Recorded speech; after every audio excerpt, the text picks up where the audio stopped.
Like previous, in this video, we are going to discuss 10 objective problems again, and all these problems are taken from JEE exam, NEET exam, and other different competitive exam.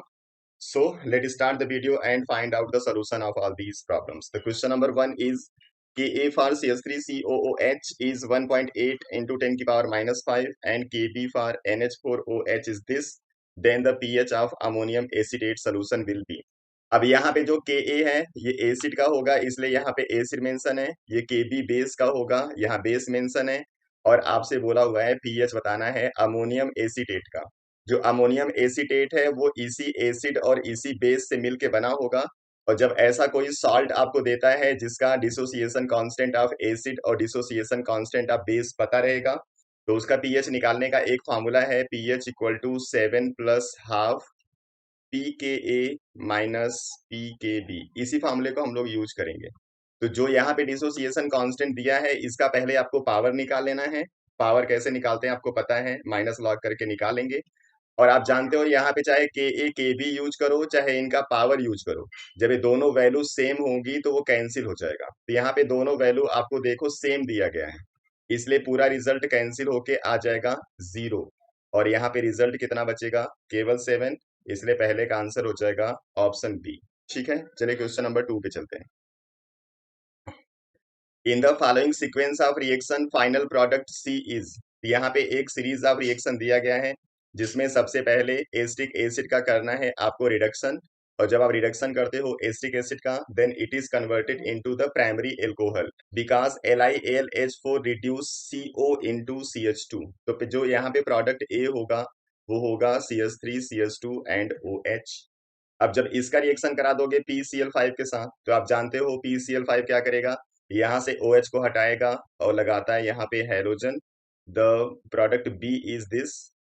अब इसका reaction कराना है alcoholic KOH से। Alcoholic KOH क्या करता है, जो alpha carbon होगा वहां से Cl, बीटा कार्बन से एक हाइड्रोजन बाहर करता है, मतलब डीहाइड्रोहेलोजिनेशन रिएक्शन है ये। इसलिए दोनों कार्बन के बीच में आ जाएगा डबल बॉन्ड। तो जो फाइनल प्रोडक्ट है वो ये है। और इसका जो कॉमन नाम है उसको हम लोग क्या बोलते हैं, इथाइलिन। जो फाइनल प्रोडक्ट होगा वो इथाइलिन होगा। जो एसिटिलीन होता है वो होता है ethyne, means CH triple bond CH। इसलिए आपको आंसर इथाइलिन लिखना है। चलिए problem number 3, number of radial nodes in 3p orbital. ये आपका एटॉमिक स्ट्रक्चर से प्रॉब्लम है। तो यहाँ पे हम अलग अलग नोड्स निकालते हैं जिसमें आपसे पूछता है रेडियल नोड, इसके अलावा आपसे पूछ लेता है एंगुलर नोड और पूछ लेता है टोटल नोड। ठीक है, इसका फॉर्मूला आपको याद रखना है। जो रेडियल नोड होता है वो होता है n माइनस एल माइनस 1। जो एंगुलर नोड होता है वो होता है l। और टोटल नोड्स होता है इन दोनों का ऐड। जब इन दोनों को ऐड करोगे तो माइनस एल और प्लस एल कैंसिल हो जाएगा, तो आ जाएगा n माइनस 1। ठीक है, तो अभी आपको यहाँ पे रेडियल नोड बताना है और आपके पास ऑर्बिटल कौन सा है, 3p। तो 3p के लिए पहले n और l की वैल्यू लिख लो। तो इसके लिए n की वैल्यू हो गई 3 और l की वैल्यू p के लिए कितनी होती है 1, क्योंकि s के लिए 0 होता है, p के लिए 1, d के लिए 2, f के लिए 3। अब इन दोनों वैल्यू को यहाँ पे यूज कर लेना है। तो 3 माइनस 1 करने पे आंसर आ जाएगा 1, इसलिए इसका आंसर हो जाएगा ऑप्शन ए। चलिए क्वेश्चन नंबर 4 पे। Lassaigne test is used for detection of. कुछ लोग इसको लेसन पढ़ते हैं, चाहे आप लेसन पढ़ो चाहे लेसाइजन पढ़ो आपकी मर्जी है। कह रहा है कि इस टेस्ट को यूज करते हैं हम लोग किसके डिटेक्शन के लिए। लेसाइजन टेस्ट आप जानते हो जिसमें हम ऑर्गेनिक कंपाउंड को लेते हैं इग्निशन ट्यूब के अंदर और इसके अंदर थोड़ा सा सोडियम डालेंगे, फिर ऑर्गेनिक कंपाउंड इसके ऊपर थोड़ा सा और डाल के इसको हम लोग कवर कर देते हैं और इसकी करते हैं हीटिंग। जेंटली हीटिंग करेंगे तो बिल्कुल ये रेड हॉट हो जाता है। जब ये रेड हॉट हो जाएगा तो एक पोर्सलिन डिश के अंदर थोड़ा सा वाटर लेंगे, उसके अंदर इसको डाल के और इसको क्रश कर देते हैं। क्रश करने के बाद फिल्टर कर देंगे। फिल्टर करने के बाद जो आपको लिक्विड मिलता है ट्रांसपेरेंट, उसी को हम लोग बोलते हैं सोडियम एक्सट्रैक्ट। और इसी सोडियम एक्सट्रैक्ट को यूज करके हम लोग डिटेक्शन करते हैं कुछ एलिमेंट का। यही पूरा जो प्रोसेस है वो लेसाइजन टेस्ट है। ठीक, तो यहाँ पे हम लोग इसको बनाते क्यों हैं, क्योंकि कुछ हमारे पास एलिमेंट ऐसे होते हैं जो ऑर्गेनिक कंपाउंड के अंदर प्रेजेंट होते हैं कोवैलेंट कंपाउंड के फॉर्म में। और जब कोवैलेंट कंपाउंड के फॉर्म में प्रेजेंट रहेंगे तो फिर वो टेस्ट नहीं देंगे, क्योंकि टेस्ट आयनिक कंपाउंड इजीली देते हैं। इसलिए इनको आयनिक कंपाउंड में हम लोग कन्वर्ट करना चाहते हैं।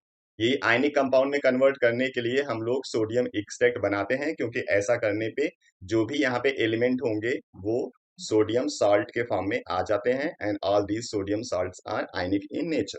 जो लेसाइजन टेस्ट होगा ये हम नाइट्रोजन, सल्फर, फास्फोरस और हेलोजन सबके लिए यूज करते हैं, इसलिए इसका आंसर क्या हो जाएगा, डी।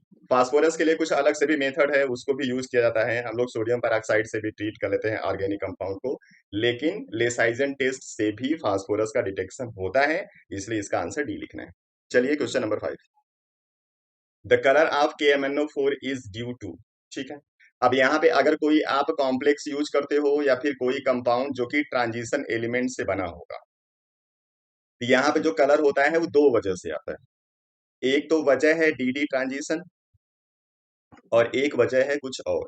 लेकिन आप डी डी ट्रांजिशन कब बोलोगे, जब जो डी जनरेट डी ऑर्बिटल होता है वो दो पार्ट में ब्रेक हो जाता है, मींस T2G और EG में ब्रेक हो जाएगा, और जो इलेक्ट्रॉन है उसका प्रमोशन होगा T2G से EG में, इसको हम बोलते हैं डी डी ट्रांजिशन।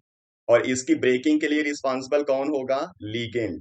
तो जब ट्रांजिशन एलिमेंट के कंपाउंड साथ लीगेंड प्रेजेंट होगा तब डी डी ट्रांजिशन आपको बोलना है। यहाँ पे KMnO4 है, इसके साथ कोई लीगेंड प्रेजेंट नहीं है, इसलिए जो डी जनरेट डी ऑर्बिटल है इसकी स्प्लिटिंग नहीं होगी, स्प्लिटिंग नहीं होगी तो फिर डी डी ट्रांजिशन नहीं होगा। लेकिन आपको पता है कि पर्पल कलर शो करता है, तब ये पर्पल कलर किस वजह से आता है उसी को डिस्कस करना है। तो जब कोई ट्रांजिशन एलिमेंट का कंपाउंड होगा जिसके अंदर डी डी ट्रांजिशन शो नहीं होगा, तो वहां पे दूसरा रीजन क्या होता है, जैसे इसको हम लोग सनलाइट में रखते हैं तो विजुअल रेंज की जो रेडिएशंस होती हैं वो क्या करती हैं, इलेक्ट्रॉन का प्रमोशन स्टार्ट कर देती हैं, और जो इलेक्ट्रॉन होता है वो प्रमोट होता है, यहाँ पे जो Mn के साथ O लगा हुआ है उसमें O के p ऑर्बिटल से जो इलेक्ट्रॉन होगा वो ट्रांसफर होना शुरू हो जाता है जो vacant d orbital of manganese है उसमें, और इसी वजह से यहाँ पे कुछ स्पेसिफिक फ्रीक्वेंसी की रेडिएशन को वो एब्जॉर्ब कर लेता है और ये कलर शो करने लगता है। तो यहाँ पे जो इसका रीजन लिखोगे वो क्या लिखोगे, जो p ऑर्बिटल का इलेक्ट्रॉन होगा उसका ट्रांसफर शुरू हो जाता है एम्प्टी d ऑर्बिटल में, तो ऑक्सीजन से मेटल की तरफ यहाँ पे चार्ज ट्रांसफर होता है और इसी वजह से इसको कलर मिलता है, इसलिए इसका आंसर आपको लिख देना है सी। चलिए क्वेश्चन नंबर 6 पे आते हैं।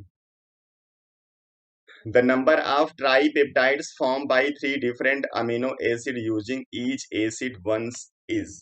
अब यहाँ पे तीन अमीनो एसिड को बाइंड करके एक बनाना है प्रोटीन, और बताना है यहाँ पे कितने टाइप के प्रोटीन आप इस तीन अलग अलग अमीनो एसिड को यूज करके बना सकते हो।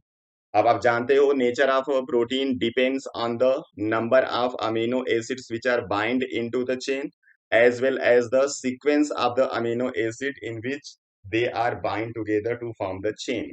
यहाँ पे आपका जो अमीनो एसिड है वो तीनों अलग अलग है, तो इसको हम चेंज कर करके कितने टाइप के प्रोटीन बना सकते हैं यही यहाँ पे पूछा गया है। तो जो अमीनो एसिड वन होगा, अगर हम पहले प्लेस पे डिस्कस करें तो यहाँ पे हम अमीनो एसिड वन भी यूज कर सकते हैं, टू भी यूज कर सकते हैं और थ्री भी यूज कर सकते हैं, यानी कि यहाँ पे कुल पॉसिबिलिटीज है अमीनो एसिड के अरेंज करने की थ्री। ठीक है, अब हम दूसरे प्लेस पे आ जाते हैं। अब एक अमीनो एसिड जो आपने फर्स्ट प्लेस पे यूज कर लिया होगा अब उसको रिपीट नहीं करना है, क्योंकि एक अमीनो एसिड को एक ही बार लगाना है।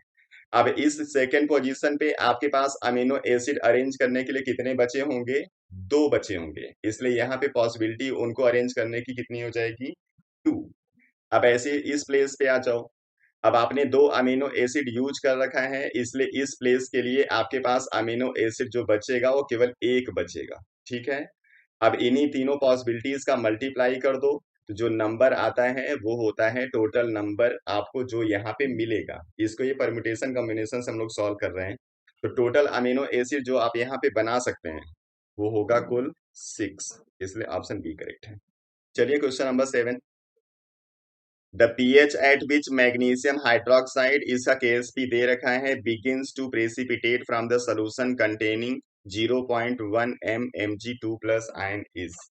अब आप यहाँ पे एक कंडीशन जानते हो, when ionic product of any electrolytic solution is greater than KSP means solubility product, then precipitation takes place। ठीक है, तो अभी आपको बताना है एक ऐसा पीएच जहां से प्रेसिपिटेशन स्टार्ट होगा, और इसके लिए हम लोग क्या करेंगे, यहाँ पे आयनिक प्रोडक्ट को और KSP को इक्वल करके सॉल्व कर देंगे, जो पीएच आएगा वहीं से प्रेसिपिटेशन स्टार्ट हो जाएगा, उसका नेक्स्ट जितना भी पीएच होगा उन सभी पीएच पे प्रेसिपिटेशन होता रहेगा। और आयनिक प्रोडक्ट हम लोग लिखते कैसे हैं? जितने भी यहाँ पे कंस्टिट्यूएंट आयंस होंगे उनको प्रोडक्ट में लिखना है कंसंट्रेशन के टर्म में, और अगर कोई कोफिशिएंट किसी के साथ होगा तो उसको पावर में लगाना है। तो मैग्नीशियम हाइड्रोक्साइड में आ जाएगा मैग्नीशियम 2+, तो इसका कंसंट्रेशन, साथ में आएगा OH माइनस, इसका कंसंट्रेशन। हाइड्रोक्साइड आयन यहाँ पे 2 बार आएगा, इसलिए इसके पावर भी आपको 2 लिखना है। ये इक्वल हो जाएगा KSP के। अब वैल्यू यूज कर लो। मैग्नीशियम 2+ का कंसंट्रेशन है 0.1 इंटू OH माइनस का कंसंट्रेशन, KSP की वैल्यू है 10⁻11। इसको सॉल्व करोगे तो OH का कंसंट्रेशन आपको मिल जाएगा 10⁻10 अंडर रूट, मतलब 10⁻5। ठीक है। अब ये OH का कंसंट्रेशन है, इसलिए इससे आपको मिल जाएगा POH। तो POH कितना मिल जाएगा? 5। आप जानते हो पीएच और POH मिलके 14 होता है, तो जो पीएच होगा वो कितना आ जाएगा? 9। इसलिए 9 वो पीएच है जहां से इसका प्रेसिपिटेशन शुरू हो जाएगा, तो इसका आंसर होगा। Question number 8, match list 1 molecule with list 2। Molecule यहाँ पे दिए गए हैं लिस्ट 1 में, और लिस्ट 2 में इनका शेप लिखा गया है, और आपको चेक करना है कौन सा किसका शेप होगा। तो जो BrF5 है, अगर इसको ध्यान से देखोगे तो यहाँ पे Br के पास 7 इलेक्ट्रॉन, 5 चला गया बॉन्डिंग में, एक लोन पेयर बच जाएगा, यानी यहाँ पे 5 बॉन्ड पेयर हैं और एक लोन पेयर। ठीक। दूसरा आपके पास है H2O। H2O में O के साथ जब H को बाइंड करोगे, ठीक है, तो O के 6 इलेक्ट्रॉन में 2 बाइंड हो गया, तो 2 बॉन्ड पेयर आ गया, और 4 इलेक्ट्रॉन बचेगा, मतलब इसके पास 2 लोन पेयर है। अब इसके बाद ClF3, 3 क्लोरीन का इलेक्ट्रॉन फ्लोरीन के साथ बाइंड हो गया, तो 3 बॉन्ड पेयर आएगा, इसके अलावा 4 इलेक्ट्रॉन इसका बचेगा, मतलब 2 लोन पेयर हैं। चौथा है SF4, सल्फर के आउटर मोस्ट शेल में 6 इलेक्ट्रॉन, 4 इसके साथ बाइंड हो गया, तो 4 बॉन्ड पेयर आ गया, और आ गया साथ में एक लोन पेयर। ठीक है। अब यहाँ पे जितने इसके टोटल इलेक्ट्रॉन पेयर होंगे उसके हिसाब से आपको ज्योमेट्री बतानी होती है, और उसी में लोन पेयर को जब आप हटा दोगे तो उसका आपको मिल जाएगा शेप। ठीक है। तो यहाँ पे टोटल इलेक्ट्रॉन पेयर है 6, यहाँ पे इलेक्ट्रॉन पेयर है 4, यहाँ पे इलेक्ट्रॉन पेयर है 5, यहाँ पे इलेक्ट्रॉन पेयर है 5। ठीक है। अब 6 का होता है यहाँ पे स्क्वायर बाई पिरामिडल, मतलब ऑक्टाहेड्रल, जिसमें से एक लोन पेयर एक तरफ से हटा दोगे, आपको स्क्वायर के साथ एक तरफ पिरामिड दिखेगा, एक तरफ का पिरामिड लोन पेयर की वजह से हट जाएगा, तो ये होगा स्क्वायर पिरामिडल। तो पहले का स्क्वायर पिरामिडल लिखना है। दूसरा यहाँ पे 4 इलेक्ट्रॉन पेयर है। 4 इलेक्ट्रॉन पेयर को जब आप अरेंज करोगे तो हम लोग ए लोन पेयर 2 अरेंज करते हैं इस तरीके से। अब ये लोन पेयर रिपल्सन ज्यादा शो करेंगे, इसलिए यहाँ पे जो बॉन्ड पेयर होगा उसके बीच में जो एंगल आएगा वो 180 से कम होगा, इसलिए बेंट स्ट्रक्चर शो करेगा। जो वाटर होगा वो बेंट स्ट्रक्चर शो करता है। तीसरा ClF3 है। यहाँ पे कुल इलेक्ट्रॉन पेयर है 5। 5 इलेक्ट्रॉन पेयर को अरेंज करोगे तो जो ज्योमेट्री यहाँ पे आती है वो आती है ट्राइगोनल बाई पिरामिडल, जिसमें से 2 लोन पेयर को आपको 120 डिग्री पे रखना है, और शेप बताओगे तो लोन पेयर को आप यहाँ से हटा दोगे तो जो शेप होगा वो इस तरीके से टी बनता हुआ दिखेगा, इसलिए इसको बोलते हैं हम लोग टी शेप। और चौथा SF4 है। SF4 में कुल इलेक्ट्रॉन पेयर है 5। इलेक्ट्रॉन पेयर 5 होंगे तो उसका भी अरेंजमेंट इसी तरीके से करना है, ट्राइगोनल बाई पिरामिडल जैसा, लेकिन लोन पेयर यहाँ पे एक है, तो एक लोन पेयर 120 डिग्री पे अगर रखोगे, 4 यहाँ पे बॉन्ड पेयर दिखेंगे, जिसमें से 2 बॉन्ड पेयर होंगे 120 डिग्री पे, और 2 बॉन्ड पेयर होंगे एक दूसरे से 180 डिग्री पे, तो इसका जो अरेंजमेंट है वो सी सॉ जैसा दिखता है, इसलिए इसका हो जाएगा सी सॉ। अभी ऑप्शन कौन सा होगा देख लो। पहले का यहाँ पे सेकंड है, सेकंड का फोर्थ है, थर्ड का फर्स्ट है, ऑप्शन ए करेक्ट है। ठीक है, इसलिए ऑप्शन ए करेक्ट हो जाएगा। चलिए question number 9, on a thin layer chromatography plate an organic compound move by 3.5 centimeter while the solvent move by 5 centimeter, the retardation factor of organic compound is। जब हम chromatography का test करते हैं तो वहां पे जो सॉल्वेंट होगा और ऑर्गेनिक कंपाउंड दोनों एब्जॉर्ब होते हैं और उस पेपर के ऊपर या थिन लेयर के ऊपर क्या होते हैं, ऊपर की तरफ मूव करते हैं। जो फाइनल इनका डिस्प्लेसमेंट होता है उसको हम लोग कैलकुलेट करते हैं, उसी से निकालते हैं आरएफ। तो जो आरएफ वैल्यू होता है वो होता है distance covered by organic compound divided by distance covered by solvent. इसी को आपको सॉल्व कर देना है। तो distance covered by organic compound यहाँ पे है 3.5 centimetre and distance covered by solvent it is 5 centimetre. और इसको जब सॉल्व कर दोगे तो आंसर मिल जाएगा 0.7। इसका आंसर है 0.7। Question number 10, the number of alkenes obtained on electrolysis of a mixture of this and this. यहाँ पे दो अलग अलग कंपाउंड है, इनके जो मिक्सचर होंगे उनकी इलेक्ट्रोलिसिस करते हैं तो कितने अलग अलग टाइप के एल्केन बन जाते हैं। ठीक है, means there are total 3 different types of alkane can be obtained on the electrolysis of mixture of these two. इसलिए इसका आंसर कौन हो जाएगा, ऑप्शन बी। ये 10 प्रॉब्लम हो गए। नेक्स्ट वीडियो में हम लोग फिर आएंगे 10 प्रॉब्लम के साथ। आप लोग अपनी पढ़ाई करते रहिए। चलिए मिलते हैं नेक्स्ट वीडियो में। Thank you.